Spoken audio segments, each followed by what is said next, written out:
Memphis Depay menyesalkah gabung Barcelona? Memphis Depay beraksi dengan cukup keras ketika mendapatkan pertanyaan apakah dirinya menyesal sudah memilih untuk bergabung dengan Barcelona.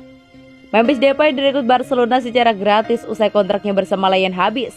Sejauh ini ia sudah bermain dalam 9 laga dan menciptakan 3 gol serta 1 assist. Sayang belakangan ini performa Barcelona sedang mengalami penurunan.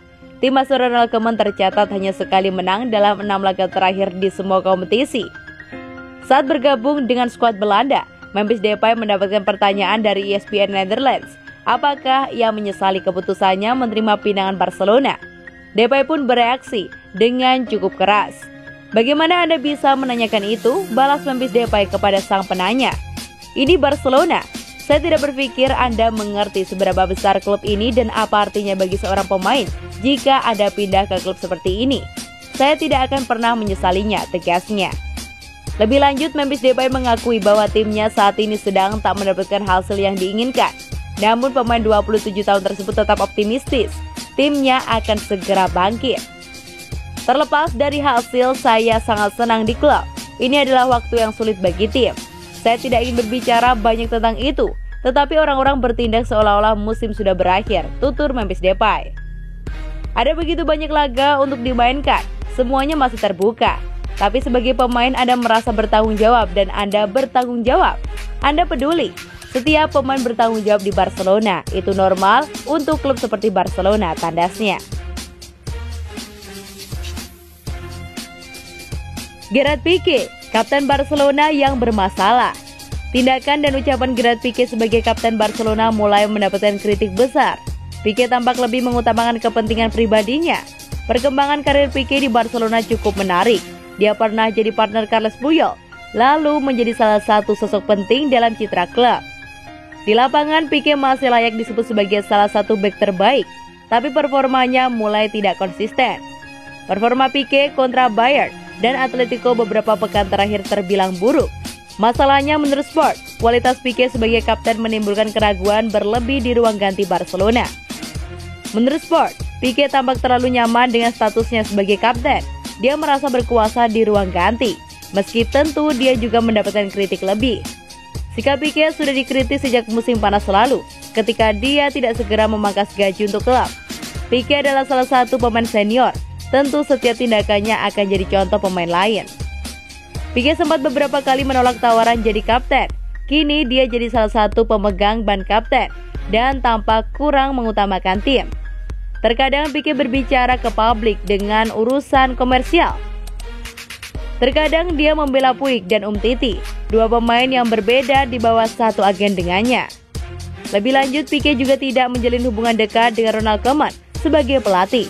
Dia tidak pernah menunjukkan dukungannya kepada Koeman di depan publik. Koeman tampaknya memahami sikap pemberontakan Pique. Dia menarik Pique keluar dalam duel kontra Benfica. Diduga Koeman tahu bahwa Pique bisa memulai gerakan untuk mengusirnya dari Barcelona. Kini Pique dianggap sebagai salah satu sosok yang berkuasa di ruang ganti Barcelona. Masalahnya tindakan dan sikap Pique tampak tidak selalu mengutamakan klub.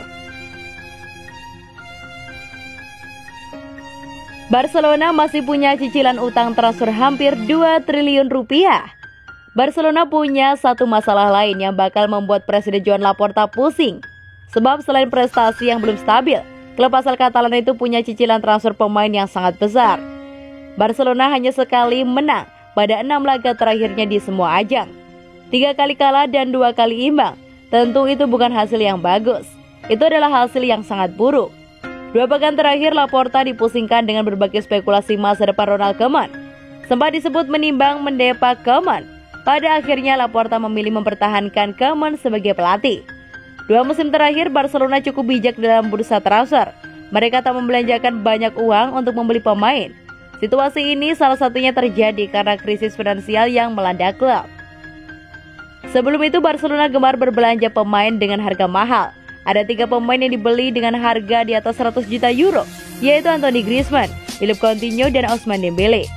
Dikutip dari Marca, kegemaran Barcelona belanja pemain dengan harga mahal di masa lalu membuat klub ini dalam situasi sulit, sebab ada beberapa transfer dengan skema pembayaran cicilan yang akan jatuh tempo. Total Barcelona masih punya cicilan transfer pemain dengan nilai 115 juta euro atau sekitar 1,9 triliun rupiah. Transfer Miralem Pjanic memberi beban besar bagi keuangan Barcelona. Ketika sang pemain gagal tampil optimal, klub harus memberinya gaji sangat mahal dan cicilan pembayaran transfer ke Juventus belum usai. Barcelona masih punya utang senilai 39 juta euro pada Juventus untuk transfer Pjanic. Selain itu, Barcelona juga punya cicilan 32 dan 16 juta euro kepada Ajax untuk transfer Frenkie de Jong dan Sergio Dest. Sementara Barcelona juga punya cicilan 13 juta euro pada Liverpool untuk transfer Coutinho. Krisis finansial yang terjadi di tubuh Barcelona tak bisa disangkal. Pada awal musim 2021-2022, mereka tidak leluasa membeli pemain. Lalu pemain senior juga harus dipotong gajinya agar keuangan klub stabil. Di sisi lain, Barcelona juga masih berada dalam tren kerugian finansial yang tinggi. Pada musim 2020-2021 lalu, Barcelona merugi hingga 481 juta euro. Hal ini membuat klub harus berhemat secara signifikan. Menarik, Raheem Sterling juga tertarik gabung Barcelona. Gosip Barcelona, Raheem Sterling memasuki babak baru. Teranyar kabarnya si pemain juga tertarik bergabung dengan klub Katalan tersebut sesegera mungkin. Perkembangan karir Sterling mencapai beberapa kejutan beberapa bulan terakhir. Kabarnya Sterling tidak benar-benar bahagia di Manchester City karena mulai jarang bermain. Situasi Sterling ini menarik perhatian sejumlah klub top Eropa. Arsenal tertarik, lalu Barcelona juga disebut berminat mengamankan jasa winger Inggris tersebut. Banyak yang meragukan Barcelona bisa mendapatkan Sterling mengingat mereka memiliki masalah keuangan. Namun Mundo Deportivo mengklaim bahwa Barcelona punya uang untuk mendatangkan Sterling. Menurut laporan dari Mundo Deportivo, keuangan Barcelona saat ini sudah semakin membaik setelah mengalami keterpurukan. Di musim panas, Barcelona melepaskan Lionel Messi dan Antoine Griezmann. Sebagai gambaran, dua pemain ini merupakan dua pemain dengan gaji tertinggi di Barcelona.